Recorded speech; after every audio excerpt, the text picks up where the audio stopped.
Meron kaming trabaho at constitutional duty na gampanan nito.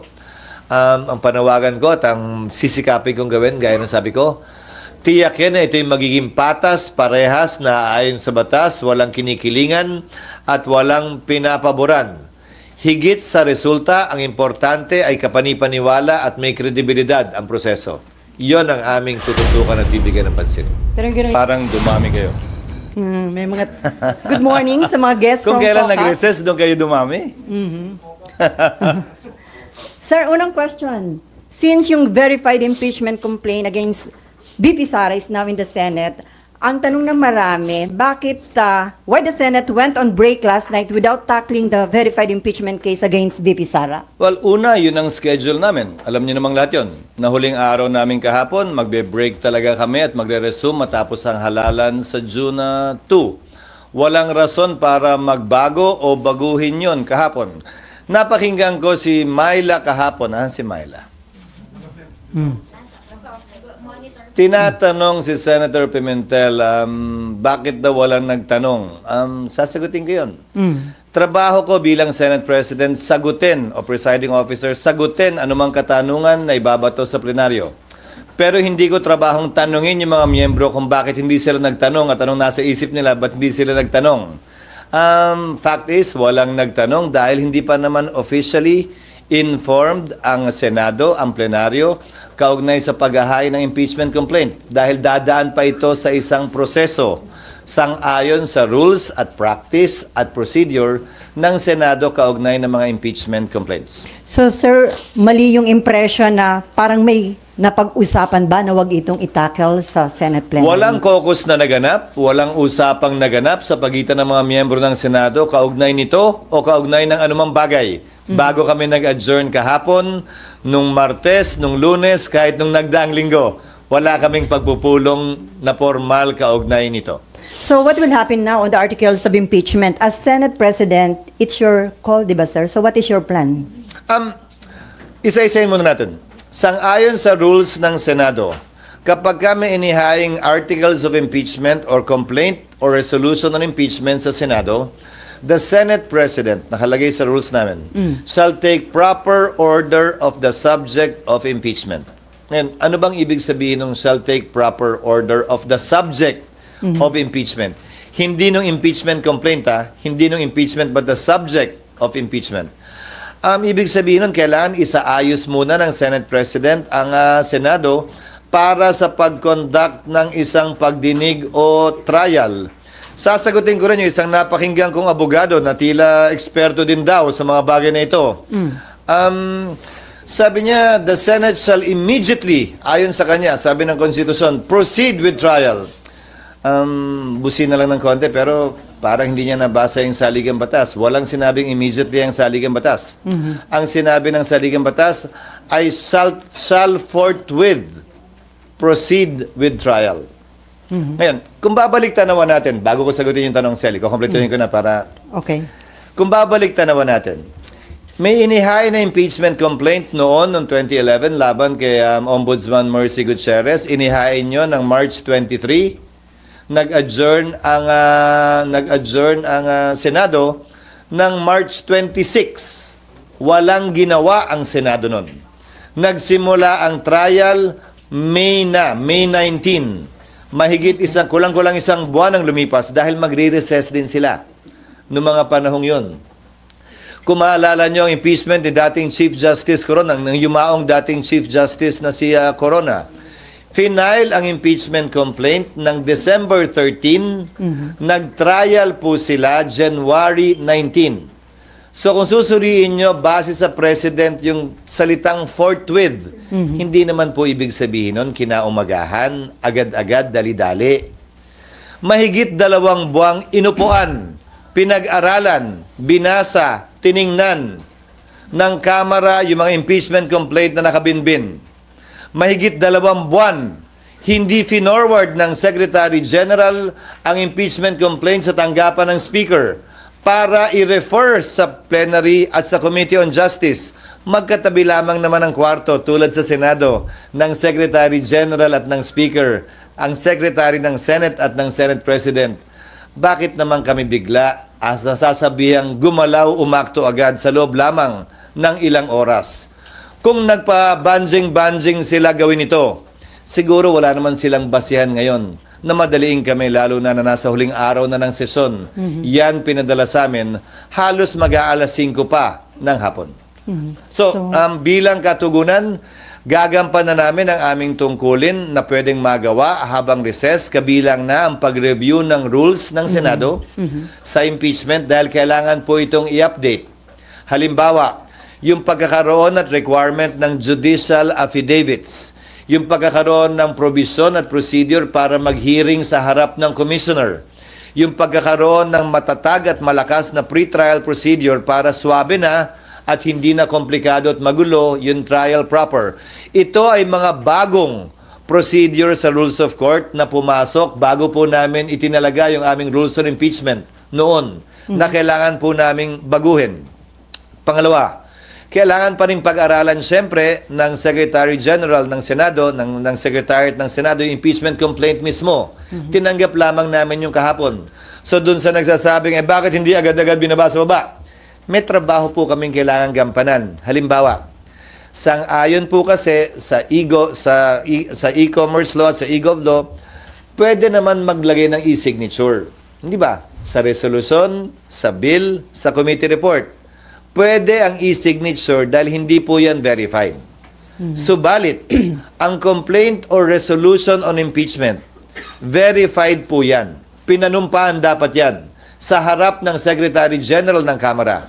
Susuriin pa po isa-isa ng Secretary ng Senado yung mga pirma kung e-sig ba yun o wet signature. Bawal po ang e-sig. Dahil kailangan pinanumpaan ito. Paano ka manunumpa sa harap ng SecGen kung inutos mo lang yung opisina mong i-affix yung e-sig? Meron naman pong app, gagamit kami ng iba't ibang app para makita at malaman kung e-sig nga ba siya o wet signature, para matiyak na yung bilang talaga ay sapat dun sa 1/3 para mag-comply dun sa direct filing sa Senado. Mga halimbawa lamang ito na mga dapat pang gawin at gampanan ng Senado. At bilang panghuling sagot, para mag-convene ang impeachment court, kailangan may sesyon ang Senado. Okay. Para manumpa ang impeachment judges, kailangan may sesyon ang Senado. Bagaman ang trial pwede mag-proceed kahit na recess, tulad ng nangyari kay dati at yumaong Chief Justice Corona, dapat ito'y masimulan, makonvene at mapanumpa ang mga judges kapag may sesyon. So kung may mangyayari mang aksyon o kaganapan kaugnay nito, yan ay mangyayari sa June 2, pag-resume ng Senado, matapos ang eleksyon at pasayan ng mayoriya ng Senado kung aamyendahan ba yung rules, anong ilalagay sa rules, i-authorize ba tulad ng nasa Rules of Court ngayon na suppletorily applicable na pwedeng mag-hearing habang recess dahil may 12 senador pa namang maiiwan, natatawid hanggang 2028 pa ang termino, kabilang ako. 12 lamang naman ang matatapos ang termino. Gagawin ba yung parang sa Rules of Court, I'm only citing examples, na i-authorize yung 12, parang hearing before a commissioner, natanggapin lamang yung ebidensya. Ito'y court of record naman kasi. Ibig sabihin, kahit na wala pa at hindi personal na narinig yung ebidensya, mababasa naman. Ngayon nga may video pa. Okay. Sir, yung Sana natugunan ko yung iyong katanungan. Sir, Bagaman mahaba. Sir, yung normal course of events na hindi kayo pwedeng mag-impeachment trial dahil naka-adjourn yung session. Pero according to Senate Minority Leader Coco Pimentel, may tinatawag siya na extraordinary situation na pwede niyong i-waive yung rules at kung acceptable to everyone, pwede pa rin kayo mag-conduct na impeachment trial kahit naka-break ang session. Pwede na, gaya ng sinabi ko, ginawa yan nung panahon ng impeachment ni dating Chief Justice Renato Corona. Tumuloy yung impeachment trial bagaman nag-adjourn na ang Kongreso at ang Senado. Nasa rules namin yun. Hindi na kailangan maging extraordinary pa. Pero ulitin ko, kailangan nasimulan at sinimulan ang trial ng may sesyon dahil kailangan mag-convene ang impeachment court ng may sesyon. Walang sariling buhay ang impeachment court, hiwalay sa Senado mismo, sa plenaryo ng Senado. kinakailangan ng plenaryo ng Senado para masimulan ang impeachment court. So sir, it is better ba kung nai-submit ng House of Representatives earlier o few days before ng adjournment para may time kayo na na-actionan sa That plenary? is water under the bridge. It's not for me to decide or pass over the wisdom, absence, or lack of it on the part of the House in filing it a few hours before we adjourned. Mas marapat siguro sila ang matanong kaugnay niyan. Pero ulitin ko, hindi naman siguro makatarungan o tama na pagkatapos nilang upuan ito ng ilang buwan, biglang pwersahin, pipilitin at sasabihan kami ng sino mang galing sa Kamara na, hoy, bilisan nyo, aksyonan nyo, ano ba kayo? Hindi. Hindi ganon at hindi ako papayag din nun. Ang impeachment process para sa akin, hindi mahalaga kung pabor kayo o kontra, hindi mahalaga kung ma-acquit o ma-convict. Ang mahalaga para sa akin, bilang tagapangulo ng Senado, maging maayos ito, sang-ayon sa batas, credible, kapanipaniwala, at magagawad ng hustisya. Pabor man yun sa opinyon ng mas nakararami o konti o hindi. Considering yung mention nyo ng mga possible scenarios, sir, can we say na walang mangyayaring impeachment trial during the break or mahirap? Wala. Legally, it cannot be done. So, Legally, it cannot be done, again, as I said, because the impeachment court was not convened. The impeachment complaint was not referred to plenary for there to be a basis for the impeachment court to be convened by the Senate sitting as a legislative body, hindi muna as an impeachment court. sir, kahit sinabi ni PBBM na ayaw niya sa impeachment dahil divisive, sinuportahan pa ng isang religious group, pero still, natuloy pa rin na-impeach si BP Sara sa House, na i-transmit dito sa Senate. Indication ba yon na hindi nagpa-impluensya ang House of Representatives? Siguro mas sila yung dapat mong tanongin yan, hindi ako.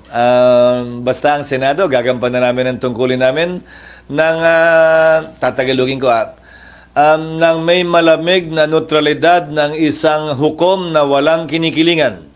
We will perform our duty and function with the cold neutrality of an impartial judge. And without fear nor favor, we will rule over things as we see fit and based on what is right and what the law provides. Since it is a political process, can we expect na lahat po ng mga senador na tatayong impeachment judge ay magiging fair and impartial, considering na iba kaalyado ni BP Sara? It is a political process, pero para sa akin, ito'y masasaksihan ng ating mga kababayan, tutunghayan ng ating mga kababayan. At malaki ang papel na gagampanan ng public opinion naman talaga dito. At yan ang tinatawag na political process siguro. Pero maging ganun pa man, siguro sabay-sabay tayo, impeachment judge man or mga kababayan natin na manonood sa pagdinig. At base sa ating mapapakinggan, makikita, hindi maririnig o hindi makikita, tayo mismo ay gagawa ng sarili nating pasya. At dahil political process nga ito at mga politiko ang tatayong umuupo bilang hukom, sinong politiko ang kilala mo na sumusuwag, ika nga, sa public opinion, lalo na sa panahon ng halalan. So, inimbento talaga itong sistemang ito na nagsulat ng ating saligang batas para ganito naman talaga. Hindi para maging sobrang hiwalay, ika nga, sa opinion ng publiko kaugnay sa bagay nito dahil politiko din naman ang hinuhusgahan. From Myla muna, although para nabanggit nyo na, kung May phone in.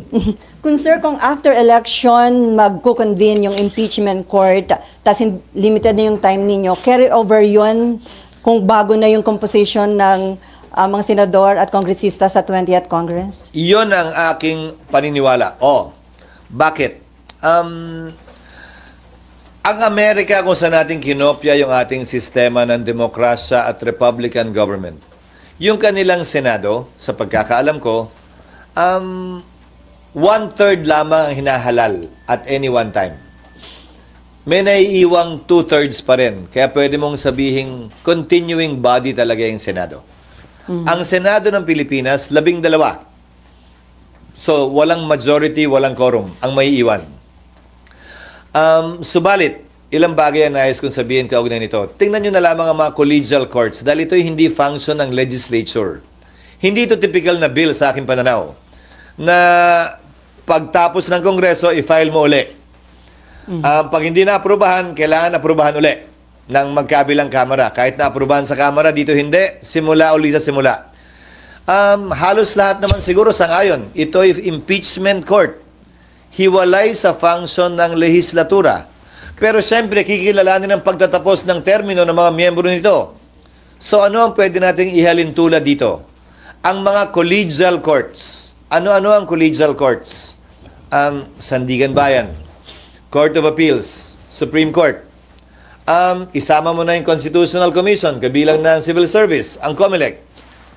Tanong, kapag kami nakabinbin bang kaso sa mga ito at nagpalit sa tagal ng kaso sa mga korteng yan, ang mga mahistrado ng Korte Suprema, mahistrado ng Court of Appeals ng Sandigan Bayan, dahil ito ay mga courts of record naman, dinidismiss ba yung kaso o nagpapatuloy lamang?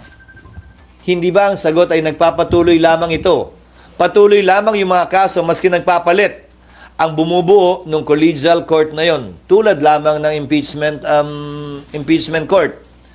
Lalo na court of record din ang impeachment court, kung saan magpalit man, mag-absent man, hindi man mapakinggan ng personal ng impeachment judge, pwede pa rin siya gumawad ng desisyon base sa record na tinanggap ng ebidensya ng impeachment court. Sir, may patanong lang si Nympha. Paano Phone in ko na naman. magpatawag? Asan ba sila? Nasa press officer. Paano daw ako magpatawag ng special session si PBBM?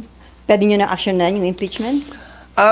Oo, pwedeng mangyari yon, pero ang pagpapatawag ng special session sa aking pagkakaalam Legal. ay hindi para mag-convene ng impeachment court. Sa aking pagkakaalam, ang pagtatawag ng special session ay para sa mahalagang bagay at panukalang batas na kailangan ipasa. Ayon sa ating saligang batas. Hindi ito isa o saklaw marahil nung probisyong yon, kaugnay ng special session. Pero haharapin namin yon pag nandiyan na. Siyempre, pag nagpatawag ng special session, sang-ayon man kami o hindi, siyempre, alam namang hindi kami mag-attend. Okay, Mav and then RG.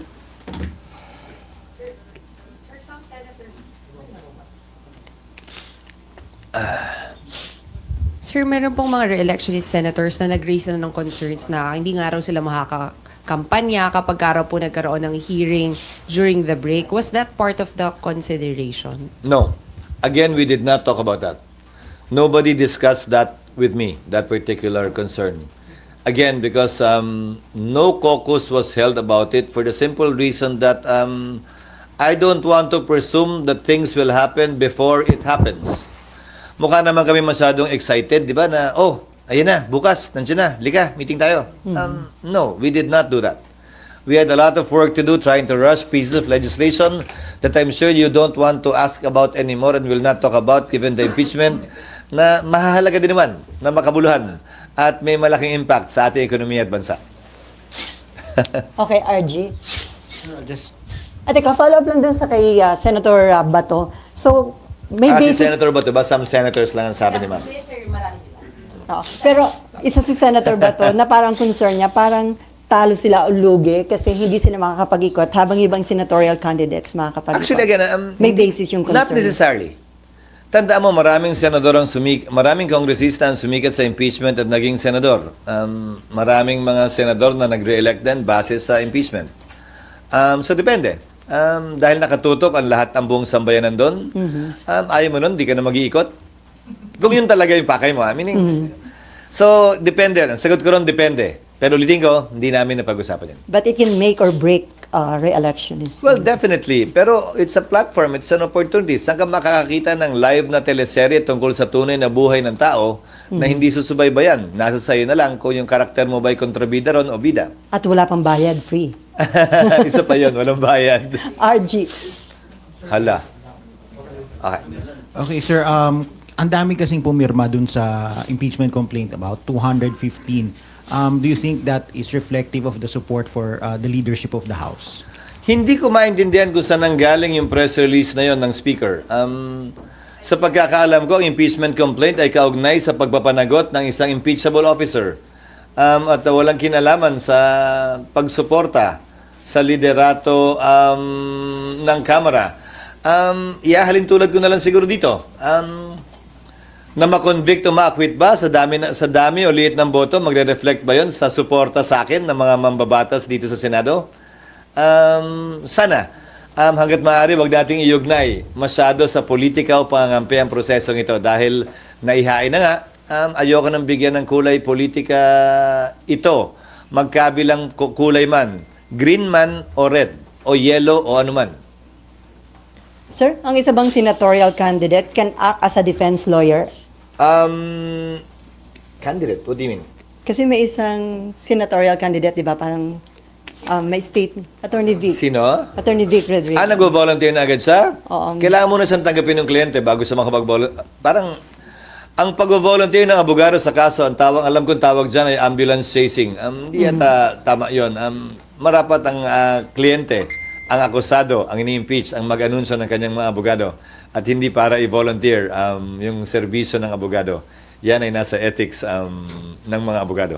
Okay, RG. Sir, I think in the past it was reported that the former president would like to be a defense counsel for the vice president. Actually, that would be expected.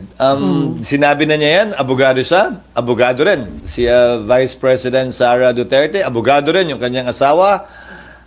Hindi ko na ikakagulat yan kung mangyayari man yan. There's no legal impediment to that. There is none. So, sir, kung In consider... fact, even the Vice President herself can represent herself in addition to other lawyers. So, sir, kung consider nyo sa pag-draft ng rules kung papayagan ng isang senatorial candidate na maging defense lawyer? By that time, tapos na ang halalan. Oo Hindi na nga. siya kandidato, abogado na Tama. lamang siya. Okay, Amor. SP, to clarify po, yun pong pagsasagawa or pag-a-amend ng rules for the impeachment trial, hindi din siya gagawin during the recess or it's something na pwedeng gawin during the break? Ngayon na namin gagawin lahat ng pag-aaral, lahat ng panukala, pero kailangan yan aprubahan ng plenaryo sa sesyon ng Senado. So, drafting, sir. Yes. Pero So- mahabang proseso din yun dahil maraming kailangan i-update sa rules. Kung maalala nyo, mula nung aktual na nakatapos ng impeachment ang Senado sa impeachment ni dating Chief Justice Corona, hindi pa na-update yung rules. At maraming butas yung rules na yon na hindi rin in-update matapos yung karanasan ng Senado nun. Dagdag mo pa dyan yung mga pagbabago sa rules na inilabas ng Korte Suprema para mas mapabilis, mas maging efficient yung trial. Ika nga. But I will state one thing for the record and as a matter of policy. Hindi namin ito mamadaliin. Pero hindi rin naman namin ito labis na iaantala. Hindi kami magpapapressure kanino man na bilisan ito o i-delay ito. Gagawin namin yung trabaho namin ayon sa saligang batas bilang pagsunod sa tinatalaga nito at rules mismo ng Senado. Bagaman wala pong updated rules ang Senado, meron pa ring rules na nananaig ngayon. Yan yung existing rules pa namin. Nakabilang nga dyan yung binanggit ko, that the Senate President shall take proper order of the subject of impeachment and, matapos nun, shall notify the House of the date when the prosecutors are set to appear. Pero bago lahat mangyari yung tinatawag yung trial, kailangan muna mag-acquire ng jurisdiction ang Senado. Sa ngayon na tinanggap na ng Senado yan, hindi na may kakailang nasa Senado na yan at impeached na si Vice President Sara Duterte. At bagaman hindi pa na-convene yung impeachment court, matter of course na lamang yon, ministerial ang pag-take ng jurisdiction ng Senado sa impeachment complaint na ito. Hindi na rin may kakaila yun. Pero kailangan pa matapos mangyari yon, i-amend yung rules, i-update yung rules, i-convene yung court, or base sa rules, pag nagsabi ang rules na kahit na hindi pa kino-convene ang impeachment court dahil nga patapos na ang termino ng 19th Congress, baka pwedeng bigyan ng kapangyarihan yung mga maiiwan na magsagawa na ng mga prosesong pwedeng isagawa bago ang trial. Kabilang na halimbawa, ang pagpapasagot sa nasasakdal. Ang pagbibigay ng pagkakataon sa prosecutor na sagutin yung sagot o reply dun sa answer. Ang pagsusumite ng judicial affidavits ng mga testigo na magkabilang panig. Ang pag-conduct ng pre-trial, pagkakasundo nila. O ito, concede na namin, tama na yan. Ito, hindi kami papayag dito. Pagdebatihin natin yan, presentahan natin ebidensya dyan. O pag-submit ng pre-trial brief. Dahil alalahanin ninyo, bagaman hindi tumutuloy-tuloy ang Senado, ang Senate President, sang-ayon sa rules ng Senado, ay uupo pa rin bilang Senate President hanggang nahalal na ang kanyang kapalit. Dahil ang termino ko ay matatapos pa sa 2028. Kumpara dun sa mga nagdaang Senate President na nagkataong natapos yung kanilang termino ng June 30. Mananatili akong Senate President sa panahon ng break, kung saan itong mga bagay na ito ay pwedeng magawa para hindi mag-aksaya ng panahon, ika nga, ang Senado, at ng forthwith trial may proceed already. Sir, ang status po ngayon is tinitingnan pa po ni Senate Secretary and kayo po mismo titingnan nyo pa yung impeachment, Siya na articles of lang. impeachment. Siya Si na lang. Senate Secretary lang. Kasi ang titingnan lang naman niya, sufficiency in form and substance in terms of the signatures nga. Nag-comply ba yung verification, yung under oath na form? Napirmahan nga ba ito ng 1/3, which is 102. Pero ayon sa ulat sa balita, 70% ang pumirma. So sobra doble o doble ang pumirma. Sobra doble ang kinakailangan bilang ng pumirma. So yun lamang naman ang gagawin niya. Matapos nun, ilalagay nila dapat yan sa agenda eh. Pero hindi tayo nga umabot doon. Dahil nga, kapos, gahol sa oras, at bakit ba kasi last minute at last hour na? Pero sir, bibigyan ng copy yung mga senators para mabasa na nila? Yes, in fact, we will make it public. I don't see any reason why it should not be made public. It is not a secret document. It is a public document and I believe it should be made public. Sir, sorry, last na po. When is the earliest po sa tingin nyo na mapag-uusapan ninyong mga senador yung rules? June 2. Okay. No, formally, in plenary. In plenary. Pero sir, yung pagdadraft ninyo? Hindi kami na yun. Secretariat principally ang gagawa nun. Hindi na mga senators? Hindi na siguro. Magkukonsultahan na lang kami either virtually about this and simply consult them on the rules. Okay, before Mayan, So, RG, to finish, siguro magda-draft ang secretariat. Papadala na lamang sa mga senador for comment or inputs. Para at least pag-resume namin sa June 2, medyo joined na yung issues. Ika nga, kung ano na lamang yung pagbobotohan kung meron man. okay, before Mayan, RG, Mav, and Cecil, may patanong lang dito, sir. Just to put on record, if BP Sara is found guilty by the impeachment court, does that mean she could no longer seek for any government position? Perpetually disqualified na po ba siya? Yes, the penalty for a person convicted in an impeachment trial is removal from office and absolute perpetual disqualification to hold public office, elected or appointed. Okay, Mayan, and then RG. Good morning, Mav. sir. Sir, ako ba, ate? Ay, oo nga pala. Sa nauna pala siya. Sorry, dalawang Sir, Mayan. sir, sabi mo kanina, kailangan amend yung rule, magkakaroon kayo ng pre-trial, mahabang proseso. Yung kay Justice Corona dati, umabot ng 2 months bago nagsimula. So ano yung chance ngayon ng impeachment dito sa Senate? Wala na. Anong ibig sabihin sa kasalukuyang Senado? Yes, sir. Kasi 1 month na yung natitira sa 19 sa Congress. Kung ang sinasabi mo ay trial, magkakaroon ba ng trial sa 19th Congress? Depende sa rules na i-approve namin. Kasi gaya ng sabi ko, isa sa mga posibilidad, yung innovation ng Korte Suprema of late, meaning pagkatapos ng rules namin noon, na pwedeng mag-receive ng ebidensya ang commissioners, na pwedeng buuin nung may iwang 12 senador, na maaaring magsimula ng June, bago mag-June 30. So, 19th Congress pa rin yun. Kung yan ang magiging pasya ng Senado ng 19th Congress kaugnay ng rules. So, may posibilidad. Trial pa rin yun, ha? Bagaman presentasyon ng ebidensya sa commissioner ang technical na salita, trial pa rin yun. So, hindi pa din lumipas ng 20th Congress? Kasi naiwan yung 12. Lalampas ng 20th Congress o aabot ng 20th? Aabot ng 20th Congress, oo. Okay, Mayan, okay. Halos tiyak na yon. Aabot ng 20th Congress at ang magpapasya na rito ay ang 20th Congress at hindi ang 19th Congress. Sir, Malalaman pa lamang natin yan matapos ang halalan. Sir, may patanong uli. Si ERAP na pardon, pwede bang ma-pardon din si Sara at eventually run again? Yes, ERAP was not impeached. ERAP was convicted and then was pardoned. Yes. Yun, dun Not yung by the pardon. impeachment court. Okay. Dahil hindi naman natapos yung impeachment ni dating Pangulong Estrada dahil sa EDSA 2. Okay, Mean. Sir, to be clear lang. Hindi pa ba clear? Hindi pa clear. Sir, kasi yung natanong na kayo na pero para lang mas malinaw. Yung kay Senator Coco na sinasabi niyang special circumstance na pwede pa rin magkasundo kayo 100%, mag-convene kayo ng impeachment court during the break. Hindi na yun mangyayari. Only when, as I said, the impeachment court was convened.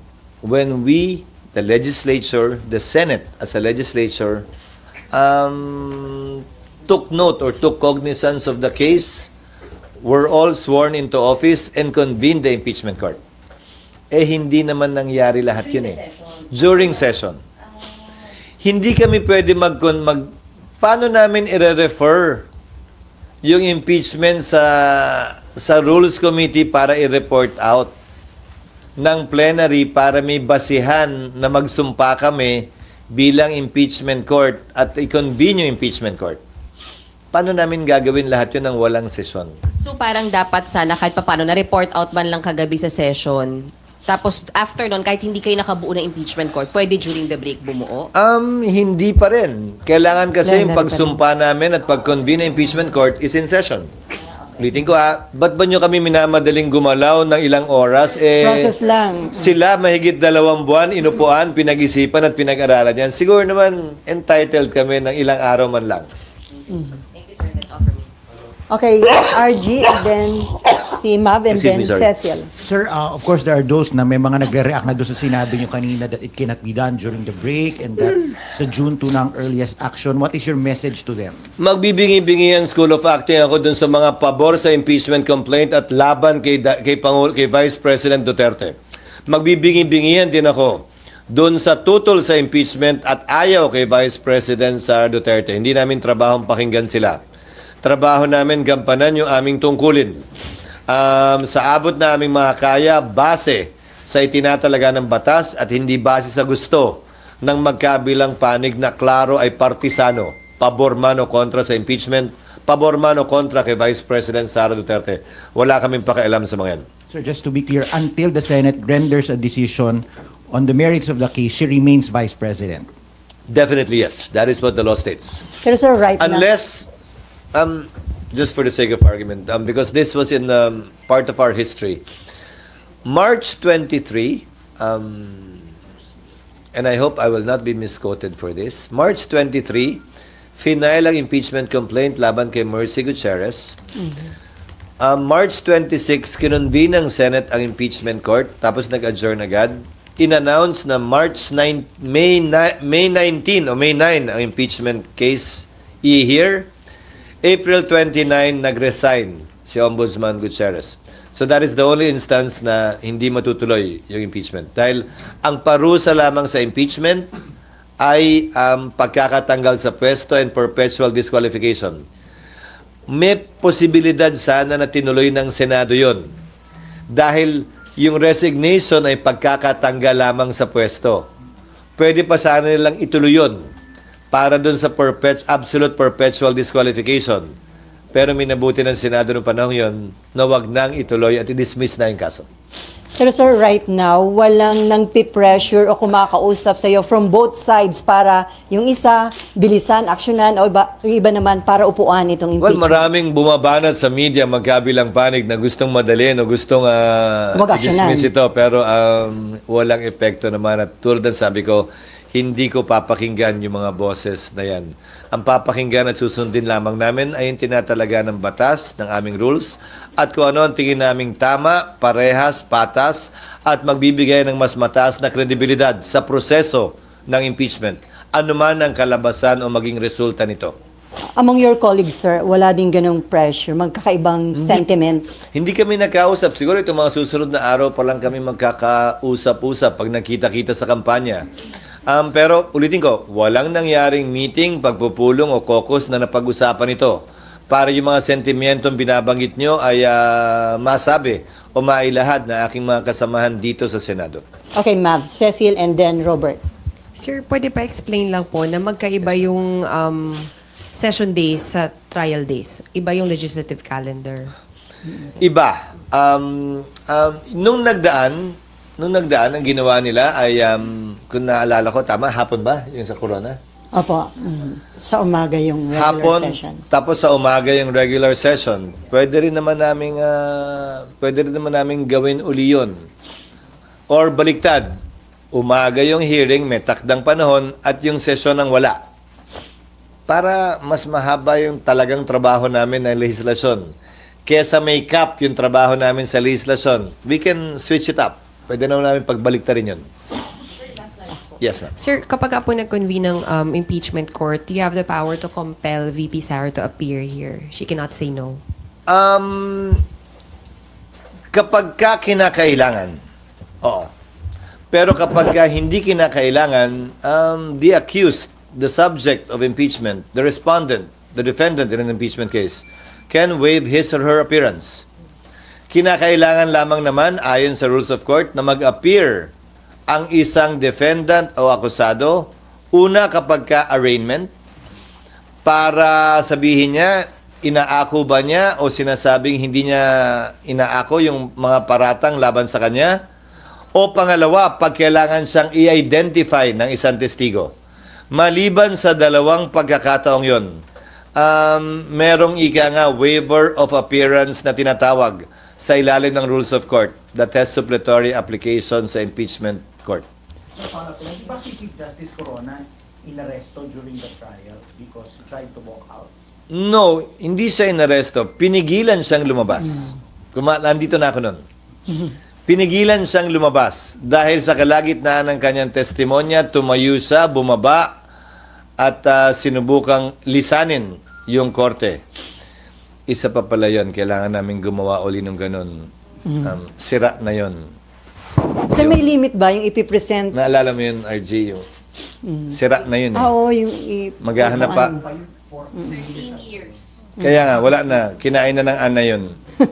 Pero sir, may limit ba yung pwedeng i-present na witness ng prosecution and defense panel o wala? Wala, pero yan ay pagkakasunduan sa pre-trial. Naulitin ko, pwedeng magawa bago magsimula ang 20th Congress para nga hindi kami pabanjing-banjing at nag-aaksaya lamang ng panahon. Ulitin ko, hindi namin ito mamadaliin. Pero hindi rin namin labis na ipagpapaliban ito ng walang dahilan o rason. Okay, Cecil. Sir, balikan ko lang yung isig. What if malaman ng Secretary of Check na may mga isig? Ano yung magiging? Basta't 1/3 pa rin. Basta ma-meet yung 110. Basta't may 102 pa rin. Hindi na mahalaga sa amin kung 103 pa yan o 105 o 107 o kung sino yon. Ang mahalaga, mambabata sila at may 102 signatures. Sir, may effect ba ito sa economy? Itong mga political issue na ito? Anumang ingay ng politika palaging may posibleng epekto sa ekonomiya. Pero ang pangontra dyan ay kapanipaniwala at stable na proseso at procedure. Tulad ng sinusubukan kong gawin ngayon at i-establish ngayon. Para yung expectations ay tempered, walang tanong na hindi nasagot, walang alinlangan kung ano ang mga mangyayari sa susunod na araw, linggo at buwan, sa kabila ng anumang ingay na nagmumula sa pabor o kontra sa impeachment, sa pabor o kontra kay VP Sara. Ito, ang mga binabanggit ko sa inyo ngayong umaga, ito ang magiging proseso ng impeachment sa mga susunod na linggo at buwan. And lalo magkakaroon ng confidence yung mga investors na okay naman yung situation sa Oo, dahil ang impeachment ay isang prosesong nakasaad naman sa saligang batas. This is not an extra constitutional process. In fact, this is a purely constitutional and legal process provided for in our Constitution on how to make certain high officials of the country accountable for their actions and or inactions, specifically as alleged for alleged culpable violation of the Constitution, bribery, treason, graft and corruption, other high crimes, and betrayal of the public trust. Okay. Sir, may umugong daw kagabi na po kasi hindi yata nadinig niyo po yun? Leadership sa... Hindi. Piso isa naman na yan. Again, I will reiterate what I said earlier. It is a rumor until it happens. Pang-counter daw yun ng mga Duterte, sir, dun sa impeachment. Again, it is a rumor until it happens. Bakit pag nagpalit, ano mangyayari? Baka kung ano nila, Anong iba nga mangyayari daw? Kaya. Sabi nung chismis. na hindi matuloy. Anyway, Robert, and then Mean, Amor, and Raymond. Sir, balikan ko lang po yung discussion nyo kanina regarding dun sa special session. Sabi nyo po pwede ang special session provided na ipinatawag ng Pangulo doon sa mga mahalagang panukalang batas. Granted po na may special session, halimbawa magkakasama na rin kayo. Yung possibility na matakel pa rin ito bilang sidelines halimbawa or kaya i-convene yung impeachment court po, pwede po ba yun? Posible. Posible, but that is a subject matter to be decided upon by the plenary. Kasi ang kapangyarihan ng Senate President ay i-agenda lamang ito. Yung ginagawa naming mga referral sa floor na walang nag-object, sa anumang oras pwede mag-object kahit sino at pwedeng pagbotohan yon bago ma-refer. Maski lahat ng ginagawa namin sa plenaryo are done through a proper motion. At kung mapapansin niyo, parang gas-gas na lang sa tenga siguro, masyado na kayo at tayong lahat sanay. Palagi nagtatanong ang presiding officer, is there any objection? There being no objection, motion is approved. So, pag may nag-object, pagbobotohan. Pero lahat ng naganap o nagaganap sa plenaryo, pinahintulutan ng mga miyembro. Last na lang po. Sir, ano po ang mangyayari halimbawa po yung uupong hukom na senador, may kamag-anak po na kongresista na pumirma doon sa impeachment halimbawa ng Vice President. Ano pong mangyayari sa kanila? Ang pag-inhibit ng huwes sa rules of court man o sa rules on impeachment ay voluntary sa parte niya. Walang proseso para pwersahang ipa-inhibit sa pamamagitan ng botohan ang sino mang hukom sa anumang paglilitis. So, kung meron mang ganyang pagkakataon, desisyon niya. Pero babalik rin ko. O de kung may posisyon pala yung pumirma, may posisyon din ba yung hindi pumirma na kailangan din mag-inhibit yung kamag-anak nun? Hindi naman siguro, di ba?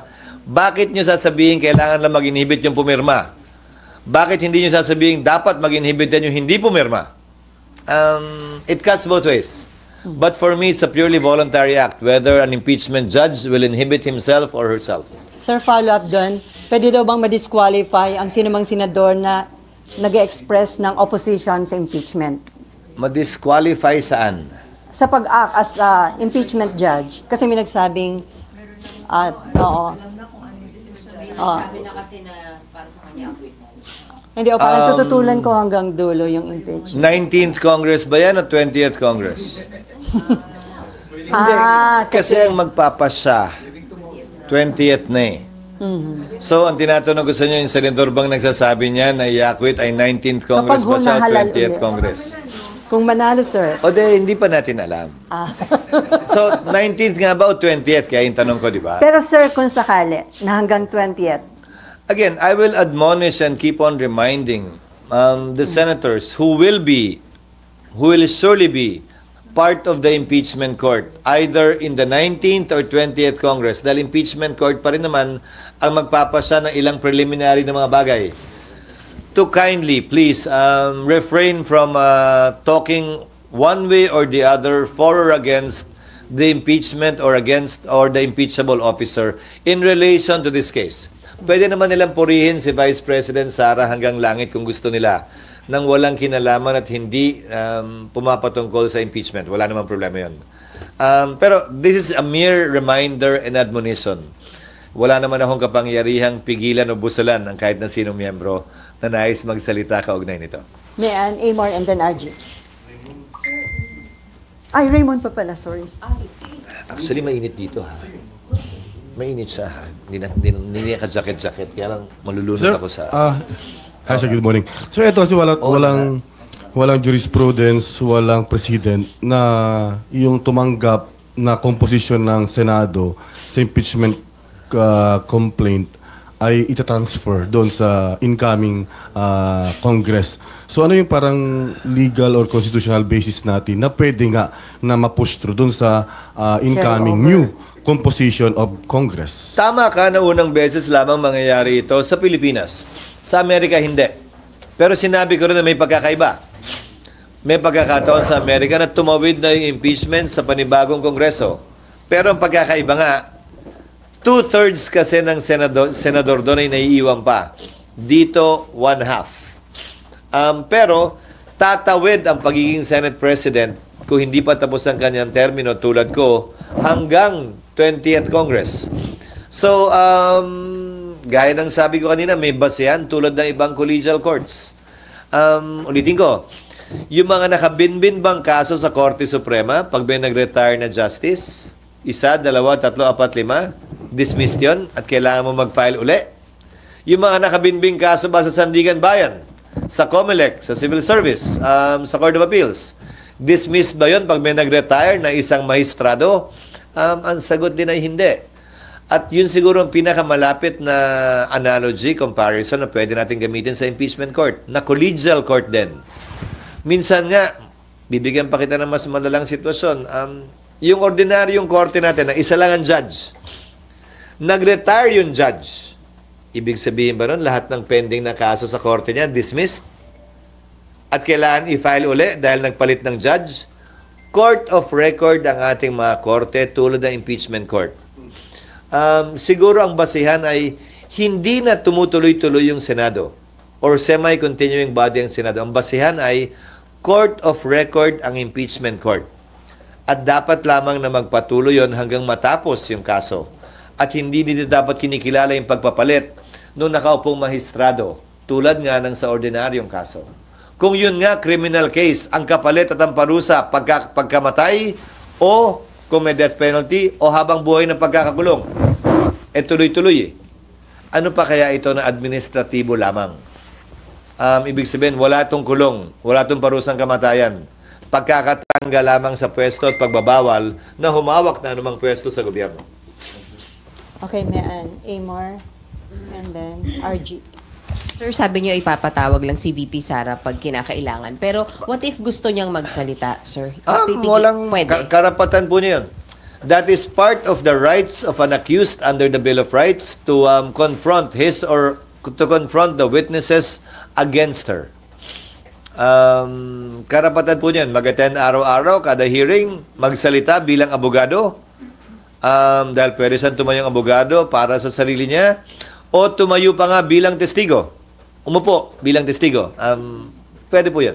Nasa sa kanya. Pero hindi siya pwedeng piliting tumestigo sa kaso because it will violate, on the other hand, the right against self-incrimination. Kumbaga, hindi siya pwedeng patawag ng prosecution at pwersahang paupuin doon para tanungin kung ayaw niya. That cannot be done. Sir, yung nangyari kay CJ Corona noon, pwede rin po ba o gagawin nyo ng rules to na magsi-statement lang ayaw niya ng Q&A? Hindi pwede.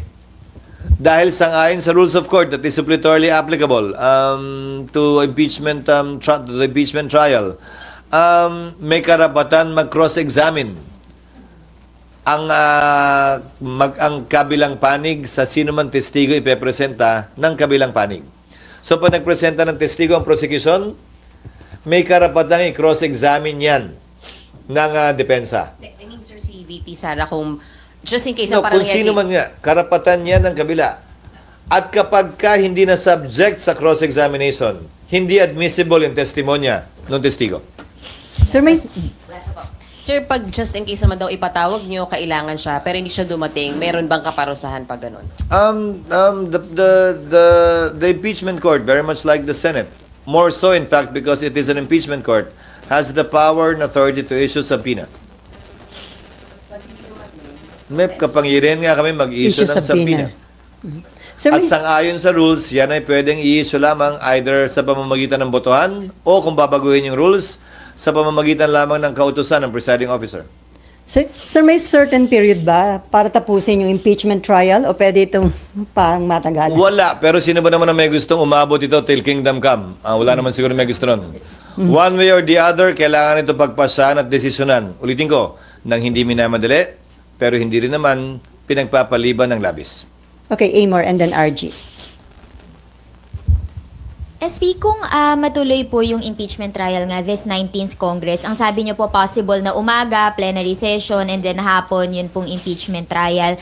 So sir, paano yung time dun sa mga pending bills and offhand? May mga nakikita po ba kayong mga bills na pwedeng maapektuhan ng lack of time dahil matatapos na nga po yung 19th Congress? Maliit na lamang ang epekto kung meron man. Dahil pagbalik namin sa June 2, 6 na session days na lamang ang meron namin.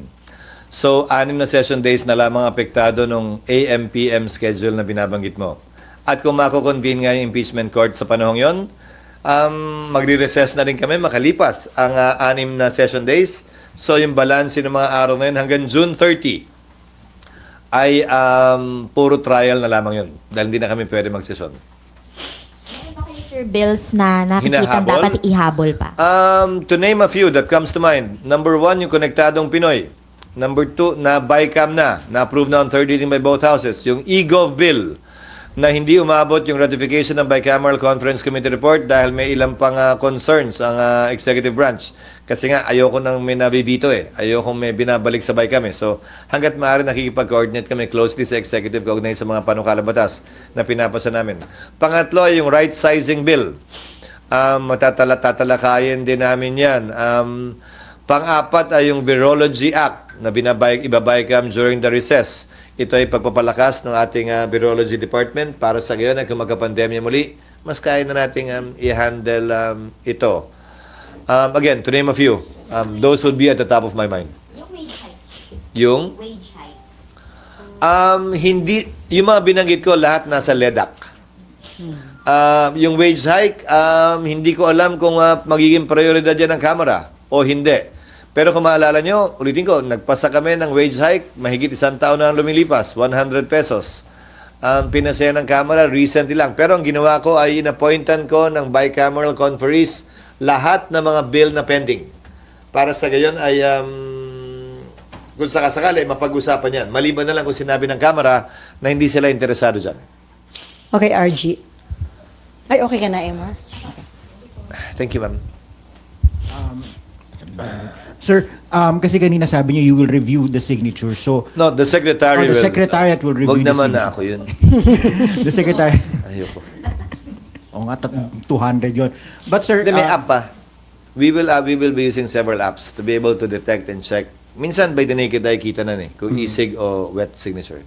okay sir, after kung halimbawa mangyari nga talaga that the earliest action of the Senate will be after or by June. June 2. June 2. Maraming pwede mangyari within that time. The complexion of Congress might change because of the elections. Since napag-usapan na naman natin yung hypothetical kanina, So, hypothetical tayo ulit. is it also possible na the next Congress, the House, can withdraw the complaint? Yes. Tulad lamang na anumang complaint na inihain sa korte, pwedeng bawian. Halimbawa, criminal case man o civil case. Gitna ito o administrative case. Pwedeng i-withdraw na nagrereklamo ang kaso sa anumang panahon. Sa kaso ng Kongreso, it has to be withdrawn by more than 2/3 para hindi umabot dun sa 1/3 requirement.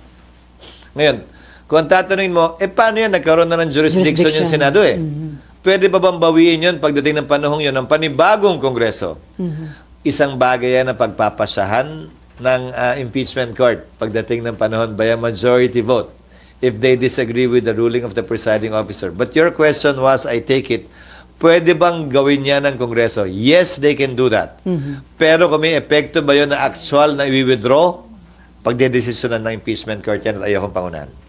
So possible, sir, na kahit i-withdraw, kung mag-decide yung Senate na ituloy, Once pending na sa korte, lahat ng gagawin ay desisyonan ng korte at Korte. hindi pwedeng pagpasya ng isang panig lamang. Okay, before Mab, sir, may nagpapatanong, although na-explain nyo na ito before, paano daw kung ma-impeach or ma-convict dito sa Senate si BP Sara, paano daw yung pag-appoint ng papalit sa kanya? Sang-ayon pa rin sa saligang batas tulad ng nangyari matapos ang EDSA 2 nung pumalit si dating Vice President Arroyo kay Pangulong Estrada. So yung Vice President naging presidente, naging bakante yung Vice Presidency. Nag-appoint si Pangulong Arroyo mula sa Kongreso, Kamara at Senado. Ang requirement ng edad Ang lahat ng requirement para maging senador at kongresista at vice-presidente, presidente ay pareho, maliban sa edad. Ang kongresista, 25, ang senador, 35. Ang requirement para sa vice president and president, 40. So, pwedeng pumili si Pangulong Marcos ng kongresista o senador na ang edad ay 40 years old and above. Matapos niyang pumili bilang kanyang nominado, pagbobotohan yan by a majority vote ng magkabilang kamara, House at Senate. Voting separately. Simple majority, voting separately. Ano? You are highly qualified.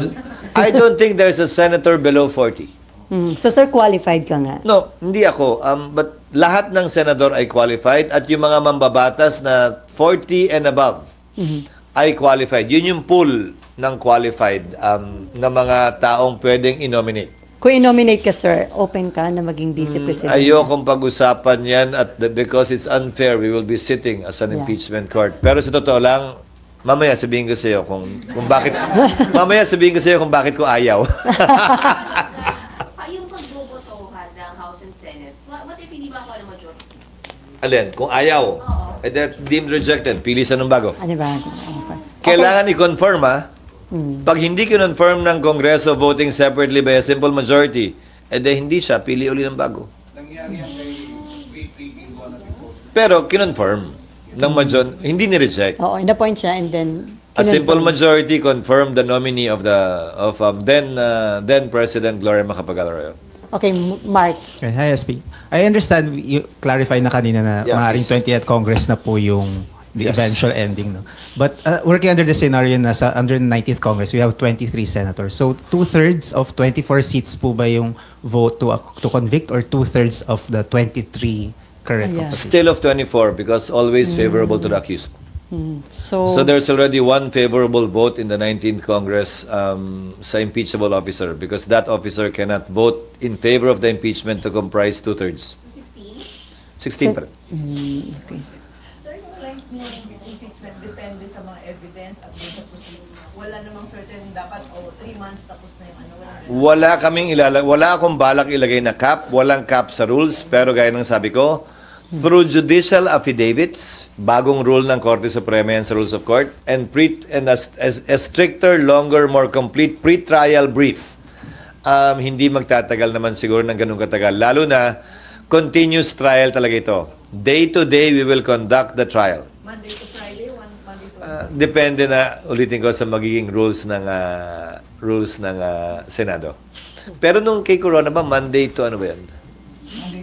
Thursday. Parang okay pahinga naman. ng Friday. Basta hindi na abot ng Sabado at Linggo yan. Kung ang teleserye nga hanggang Biyernes lang, di ba? Huwag na natin paabutin ng Sabado at Linggo.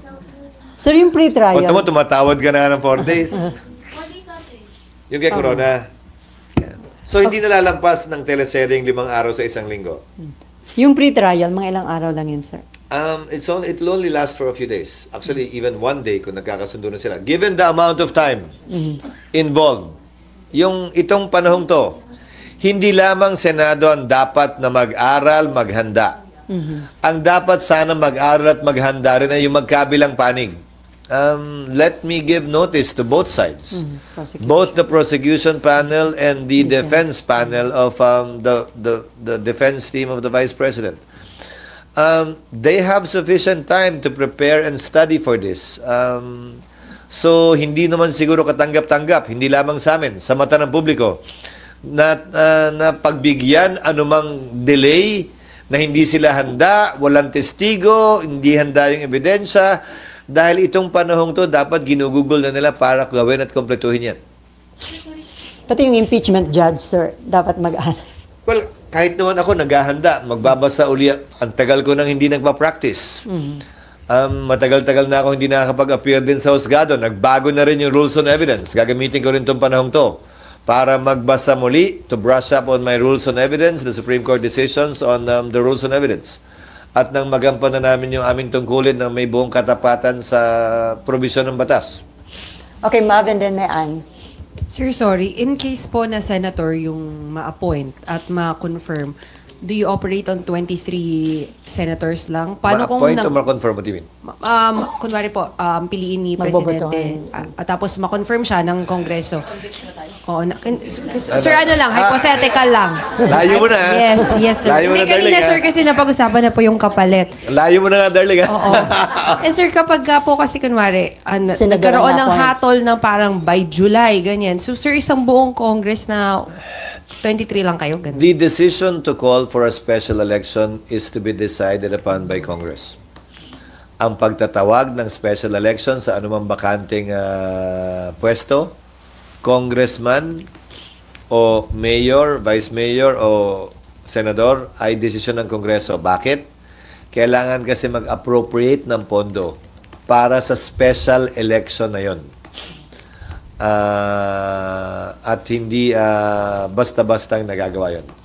Sa kaugnay naman ng COMELEC, meron silang pondo. There are times, may mga taon na may pondo sila for special elections. Pero may mga taon na wala. So kung may pondo sila to conduct special elections, COMELEC can do it on its own by basing it on a resolution either from the House or the Senate to fill that seat. Pero madalas in practice, hindi po ginagawa dahil may quorum pa naman ang Senado. Hindi naman makakaapekto sa quorum.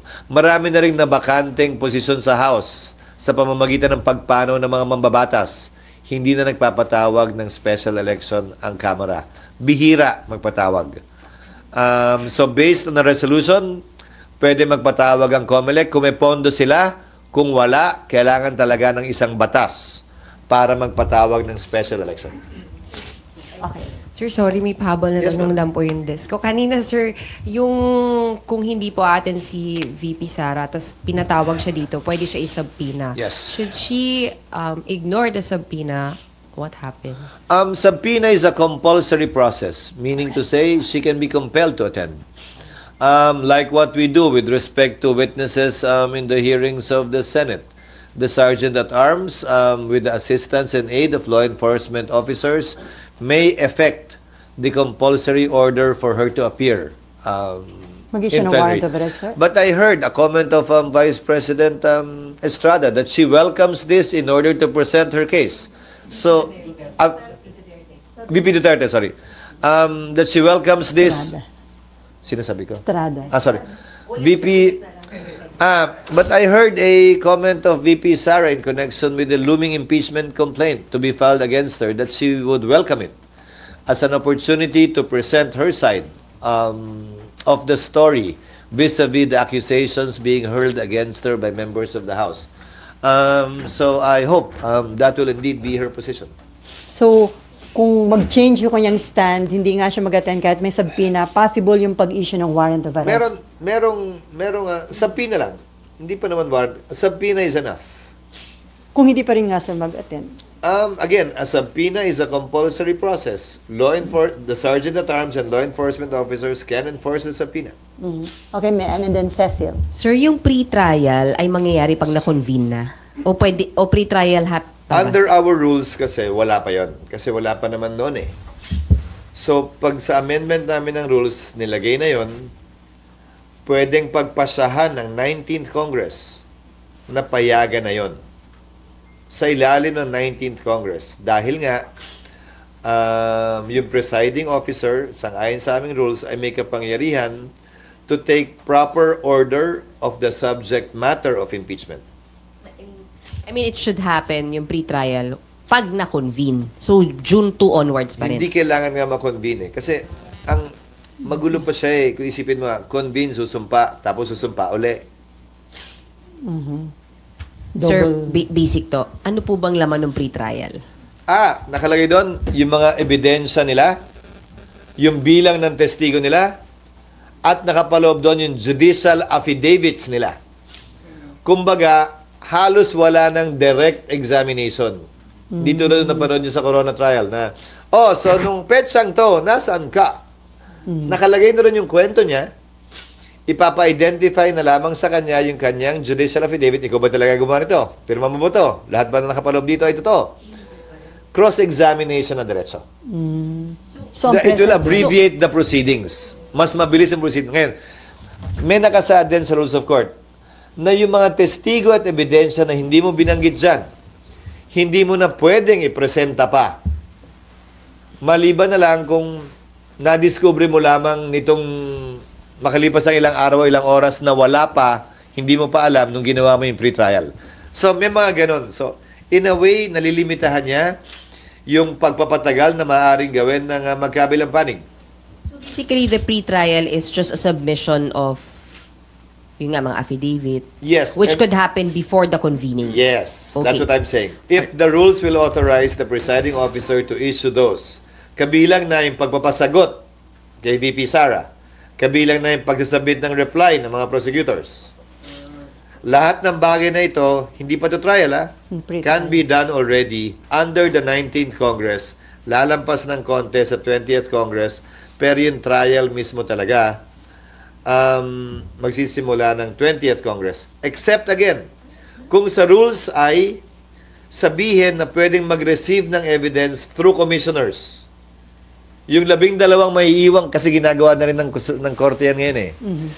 Pwedeng tumanggap na ebidensya ay may iiwang 12. Trial na rin yun in a way. Dahil tumatanggap ka na ng ebidensya through commissioners, quote-unquote eh. Not the whole court. If that will be decided upon by the majority. Sir, safe pa rin sabihin that the impeachment trial mag-uumpisa ng 19th, itutuloy ng 20th, Yes. hahatulan ng 20th. Yes. Tama, okay. Yung paghahatol, pagpapasa, 20th na. Okay, sir, isa na lang sa akin. Sir, paano po yung mga hindi lawyers na mga magiging senator judge?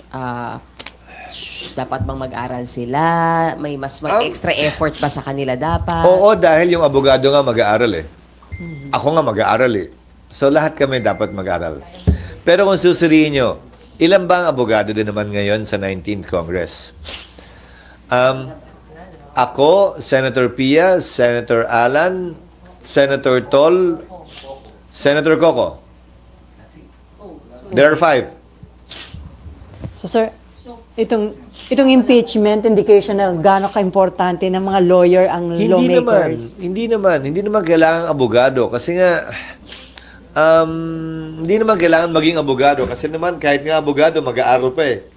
Baka mamaya mas malalim pa yung pag-aaral nila kaysa sa abogado na akala niya alam na niya na lahat, di ba? So, hindi naman nangangahulugan. Advise them, sir, na mag-aral itong break na to. Yes, to start, especially those who will remain until the 20th Congress because they're not up for re-election. Siyempre, yung mga tumatakbo pa lang, asikasuhin na muna nila yung kampanya nila, okay lang yun. Okay, RG, and then Cecil, and then Georgia. Sir, as a politician, how will you describe yung political context habang nakabitin tong issue na impeachment for the next few months? I mean, can you imagine having a campaign with this and then sabi nyo, aabot ng 20th? Can you imagine having a SONA, the budget hearings with this looming, hanging over everybody else's heads? This is a legal constitutional process. Hindi natin dapat to ikatakot o ikabahala. May election man, wala mang election, may SONA man, wala mang SONA. Ito'y constitutional process na tinalaga ng ating saligang batas para mapayapang maresolbahan anumang hindi natin pagkakaunawaan o para magawa yung gusto nating magawa. Or mahadlangan yung ayaw nating makita mangyari. We should not be afraid of this. If this will be an election issue, then so be it. Hindi ba maganda yun? At least may valid election issue na pwede mo talagang tanungin sa mga kandidato. Na pwedeng pagbasihan ng ating mga botante kung iboboto nga ba nila o hindi. Ang partikular na kongresista o senador. At least yung dalawang pwestong yun man lang. At least it will be in a way issue-based. At hindi nakabase lamang sa personalidad. So we can look at it positively too, in a way, given that this is an issue we are facing in time of during election and campaign season. So magiging election issue nga ito, sir. Kasi after election pa yung start. I think it will be. And given what I said, that it's the 20th Congress that will actually decide on this, both the prosecution side and the impeachment judge side.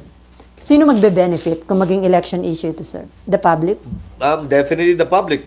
Sino ba naman ang tatalikod, tatagi at may ayaw sa isang issue-based election kumpara sa isang personality-based election?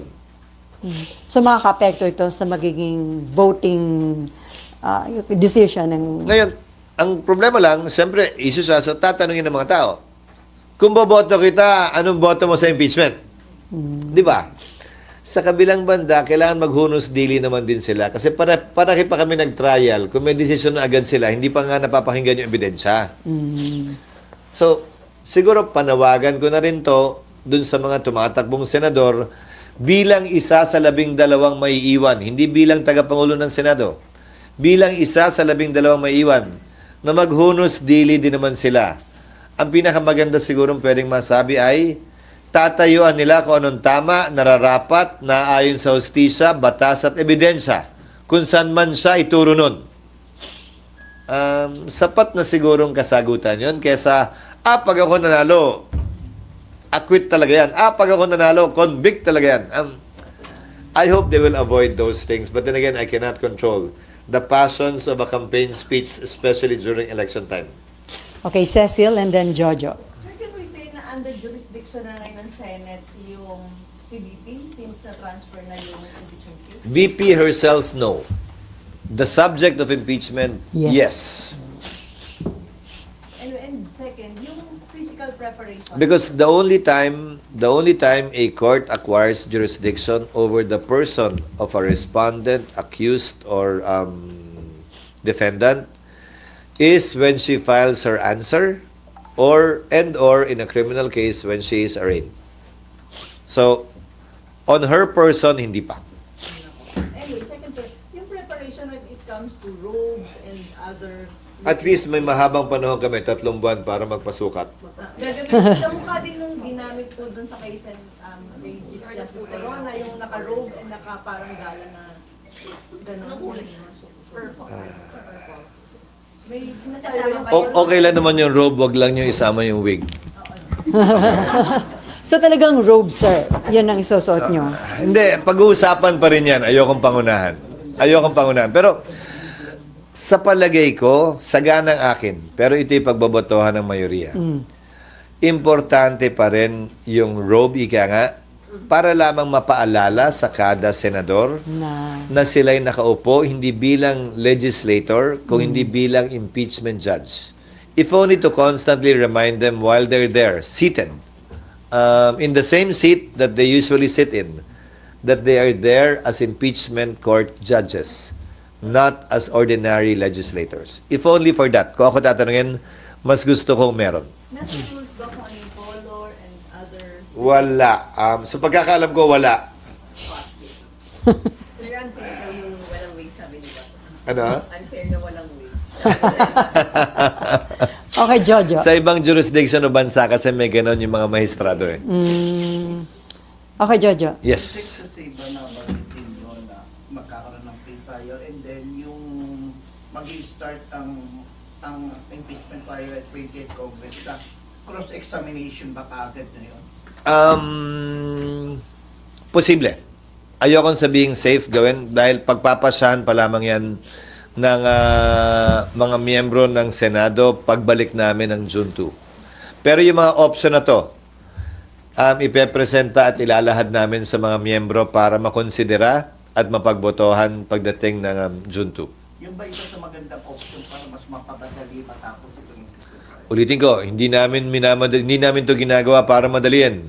Yan ay nakapaloob sa rules of court na suppletorily applicable na kailangan naming ibagay sa proseso ng impeachment na kakaiba sa isang civil, administrative o criminal case kung saan sumasaklaw yung rules of court. So, pagpapasahan yan ng Senado pagbalik namin. Pero lahat ng options na to ipepresent namin sa kanila. Okay, last 3 questions from Poca. Uy, ubusin nyo na para hindi na wala ng interview pagkatapos nito. Thank you, Sally. Bakasyon na eh. Sir. Yes, of course. Good morning. May bisita pala tayo ngayong umaga. Medyo marami kami. Yes. Sir, you perfectly remember the moment when that envelope was not opened during the impeachment trial of President Estrada. I was a congressman, yes. I remember that. I was not here. Yeah. I'm sure that you totally want to avoid such a volatile political impasse. But how? By maintaining the credibility and impartiality of the impeachment court. which is what I'm trying to do beginning today. Again, without fear nor favor, nang walang pinapaboran, nang walang kinikitilang karapatan, gagampan na namin yung aming tungkulin. Pero sa dulo, sang-ayon kasi sa rules on impeachment. Kaya di ba si Senator Pimentel noon ay nagbitiw, kung tama ang pagkakaalala ko. Dahil under the Constitution, ang uupo bilang presiding officer talaga kapag ini-impeach ang presidente ay Chief Justice. Hindi naman talaga, wala namang co-presiding eh. Wala rin namang majority leader ang impeachment court eh. Ginawa lamang nila noon yun eh. Kung talagang korte yan, Chief Justice ang presiding officer sa presidente pag in-impeach. It's the Senate President that presides in relation to other impeachable officers, Vice President down. At ang proseso ay, anumang order initially will be decided upon by the presiding officer. If a member disagrees, he can stand up, question it, or object to it, pagbobotohan ng plenaryo. Yun yung proseso. Masunod man o hindi yung gusto ng nakararami, yun ang desisyon ng korte. Ngayon, pwede rin desisyon na ng presiding officer kung ayaw niyang magpasya. Sasabihin niya, ayokong magpasya dyan, ibabato ko sa plenaryo. Kayo mag-decide. Kung ano man ang maging resulta nun, yun ang susundin ko bilang presiding officer. Sang-ayon man yan o taliwas sa gusto ng mas nakararami. Yun yung proseso eh. Actually, they had no choice at that time but to follow the majority. Sir, follow up. Yes, please. Sir, the matter of shifting an impeachment case from the 19th to the 20th Congress, we heard your position, yes. But can that be questioned and clarified with, for example, the Supreme Court? Of course. They can do that. Pero unahan ko na rin. Kung gagawin man nila yan, maliban na lamang kung may temporary restraining order na i-issue ang Korte Suprema kaugnay nito sa transition na ito, magpapatuloy ang trabaho namin, 19th o 20th Congress man yan, at hindi pwedeng gamiting rason dahilan o palusot yan ninuman, prosecution man o respondent na may nakabingbing kaso, basta't walang temporary restraining order. Yun lamang ang pipigil sa Kongreso na magpatuloy sa proseso ng impeachment. Okay, pero karapatan po nila yun. Okay, last pero, question. sagutin ko rin siguro, pero para sa akin, so, may 1-year ban, gagawin uli, lalong tatagal, lalo tayong maghaharap sa iba't iba. Hindi ba gusto na magkabilang panig? Kabilang na impeachment judges, ha? Hindi ba natin gustong lahat na matapos ito? One way or the other. And I think it's in everybody's interest. Teka, last 2 question na lang tayo. Hindi, okay lang. Sige. Okay lang, basta wala ng interview pagkatapos ito. Para okay. Na. Okay, go ahead. SP, good morning. Michael Flores po sa Reuters. Maray Nagatabi. Siringman. Sir, you mentioned that as Senate President, you have the power to set the agenda for during plenary, and it was asked earlier that and you mentioned that it's possible na you can convene as an impeachment court should the President authorize a special session over another matter. So, as Senate President, will you include that in the agenda should the President decide to hold a special session? If the Secretariat is ready, yes, it will be included in the agenda, but it's not my sole decision. It will be voted upon by plenary. You're not usually with us on a daily basis, except for today, perhaps because of the impeachment complaint. Everything we do, although it's not being objected to, it seems like it's an order being issued by me. Everything we do is subject to the vote of the majority. So kung wala nag-object, ibig sabihin, bumoto silang lahat pabor doon. If someone objects, then we have to put it to a vote. But these things are decided upon by plenary, not by the presiding officer alone. Sir, may patanong, hindi bang verdict ng impeachment court can still be appealed sa Korte Suprema? As far as I know, no. Final na yun, sir. It has been tried, I think. I forget the ruling. For having committed grave abuse of discretion or something, but I think the Supreme Court dismissed it. Again, if my recollection serves me right. But I'm not sure. Okay, from Bloomberg. Yes, ma'am. Yeah, thank you. Senator, I have a non-impeachment related question. About one of the laws we passed? Yes, I think so. Yeah.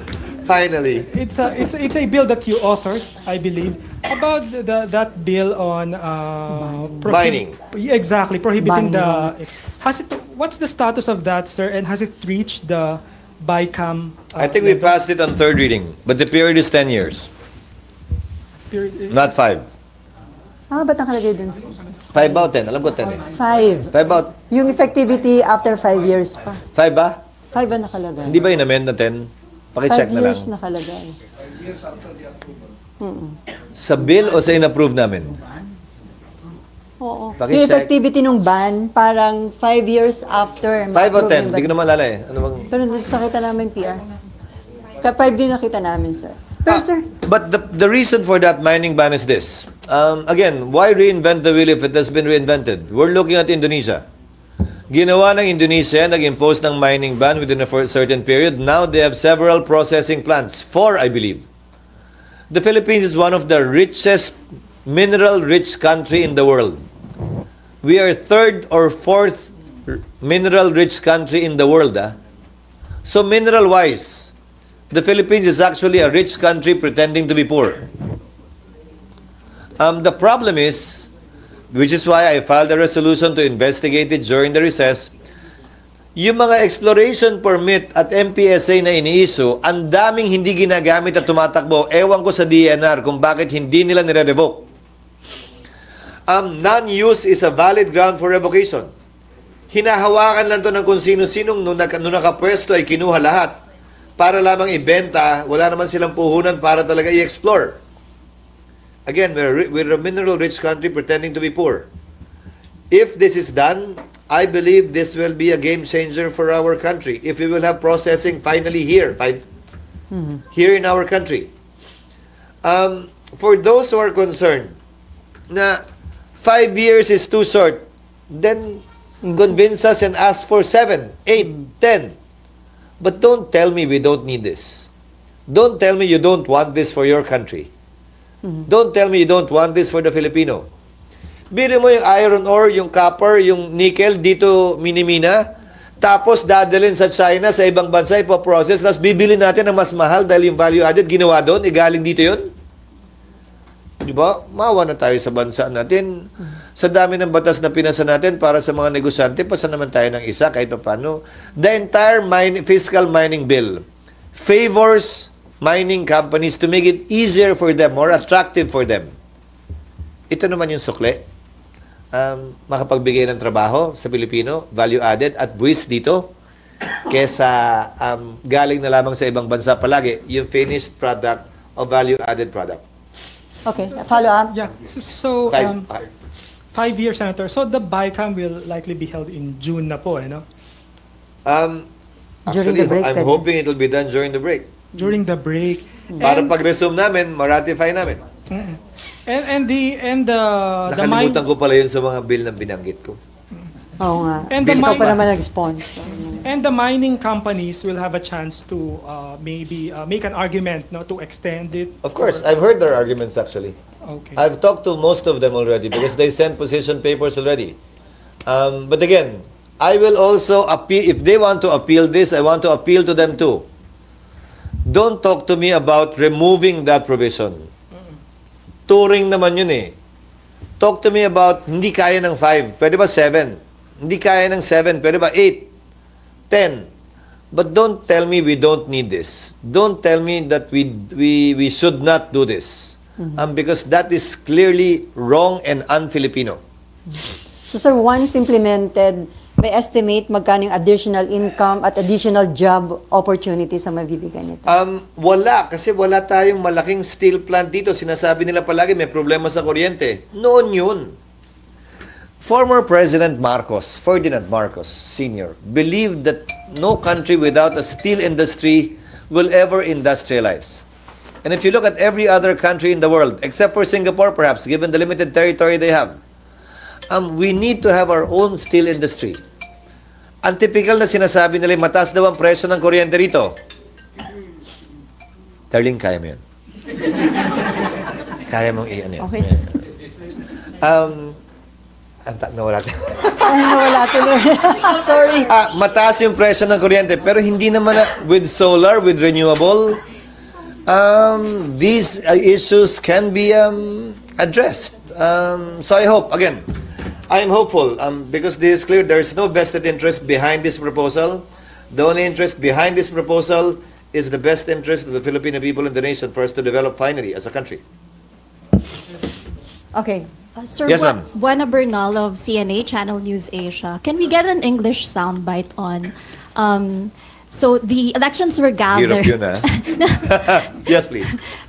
The signatures at the House were gathered pre-election, where, as you know, political influence is high because of the carrots that could be there.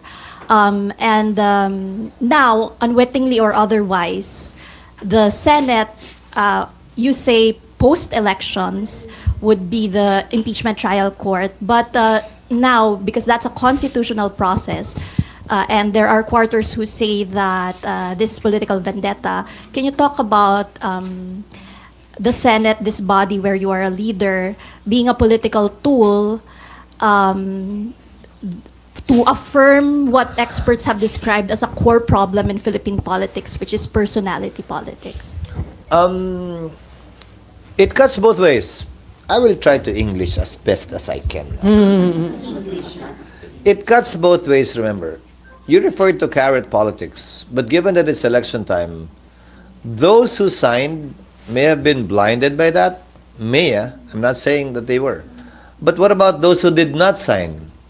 Weren't they motivated by politics as well? It is a political process.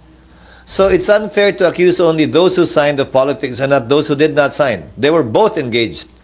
They were both engaged in politics. And as I said earlier too, given that we're only translating what I said earlier in Filipino, remember?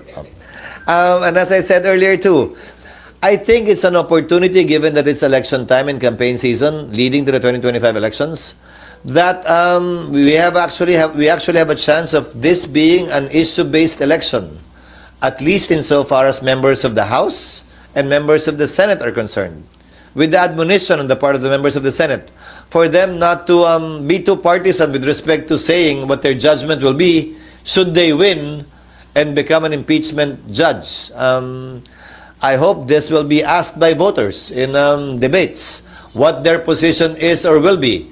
And let that be the basis of the judgment of our people, whether or not to vote for them in the coming elections.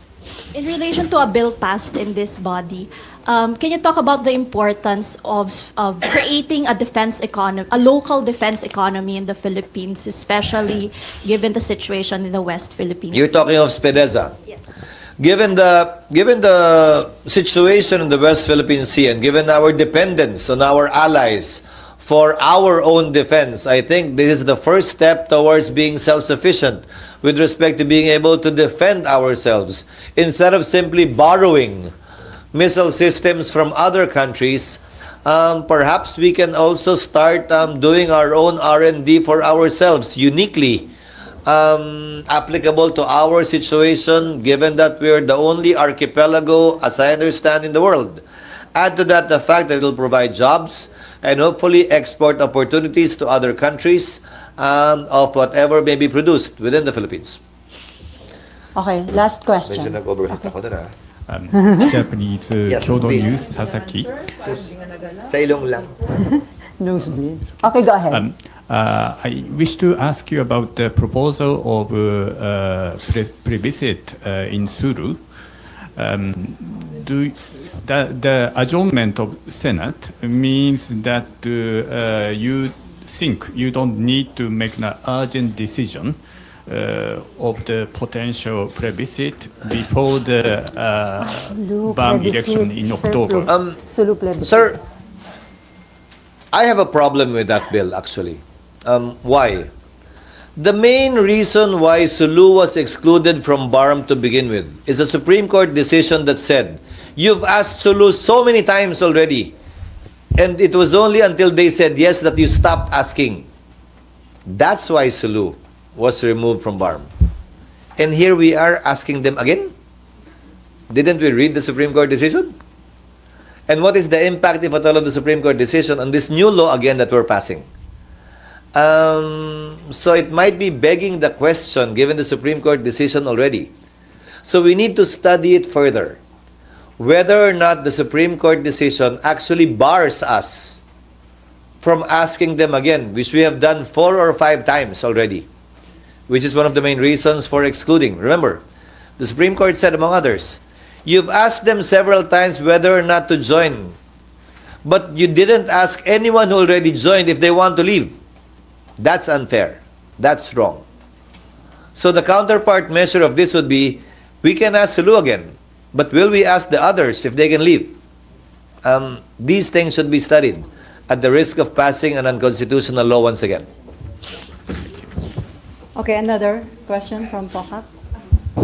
Pam po from AFP. Sir, just to clarify, you've mentioned po na pag-uusapan ang rules during the recess. So tatanong ko lang po kung meron bang specific timeline on that? None. The deadline would be on June 2 when we resume. What we will be doing essentially is I will be instructing the Senate Secretary, Senate Legal, in consultation with some experts in the legal field that we might get as outsourced resource persons to draft amended rules, updating it with respect to the rules of court, and answering some of the gaps discovered during the Corona trial. Most of the officials at that time are still here. And make the corresponding recommendations during the recess, send them to the members of the 19th Congress so they can study it, evaluate it, refer it to their own consultants so that we can act on it and vote upon it when we resume. Okay, last question from JB. Isa lang po. Yes, sir. Okay po. Ayun, given the marami pa tayong kailangang ihabol na bills, sapat na Actually, po ba? konti na lang, mga 7. Konti na lang. So are you Mga 7. Okay, sorry po. So are you confident na from June 2 to 13 may papasa natin, ma-ratify natin, or gusto nyo sana magkaroon ng special session? I am hopeful we can do it within the 6 session days. Why? Even if it has not yet been approved on second reading. No. Even if it has not yet been reported out in committee. If they do that during the recess, we can report it out on Monday. Remember, we have 6 session days. We can report it out on the first day, sponsor it on the first day or on the second day, subject it to interpellations for 3 days. No, I'm sorry. For 1 day, approve it on second reading, and with a 3-day notice, approve it on third reading. If we extend sessions on a Thursday, we can do more. If the President certifies it as urgent, then we can dispense with the 3 days. So, I am very hopeful that yes, we can. With the assistance of the Executive, if it is a priority measure, we can abbreviate the process and pass certain other bills that haven't even been sponsored on the floor in the 6 remaining session days that we have, while at the same time acting on the rules on impeachment. Okay, sir, pahabol na lang. According to Senator Amy Marcos, ayaw niya ng impeachment, ayaw niya ng destabilization, ayaw niya ng gulo sa ating bansa. Ang reason, ang dami na daw problema, mataas ang presyo ng bilihin, naghihirap ang mga Pinoy. So, impeachment ba at destabilization ang solusyon? Nakakahiya, bagkus daw na harapin ang dumaraming tunay na problema ng bansa.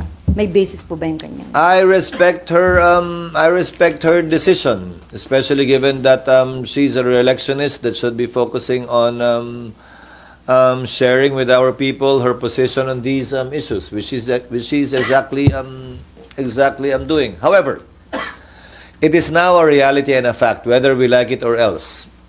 Nasa amin na yun. At meron kaming trabaho at constitutional duty na gampanan nito. Ang panawagan ko at ang sisikapin kong gawin, gaya ng sabi ko, tiyakin na ito yung magiging patas, parehas na ayon sa batas, walang kinikilingan at walang pinapaboran. Higit sa resulta, ang importante ay kapanipaniwala at may kredibilidad ang proseso. Iyon ang aming tututukan at bibigyan ng pansin. Pero yung gano'ng statement, hindi makaka-apekto sa kanyang pagiging impartial or fair as Impeachment Again, she was talking of the impeachment process. Not, again, okay lang naman sabihin, bakit ba? Sana wag na lang. Karapatan na yun. okay. Wala naman siyang binanggit o sinabi kaugnay sa boboto sa pabor o kontra dun sa nasasakdal. Okay, on that note, thank you so much, Senate Uy, wala nang President Jesus interview, Escudero. magtapos No na, more.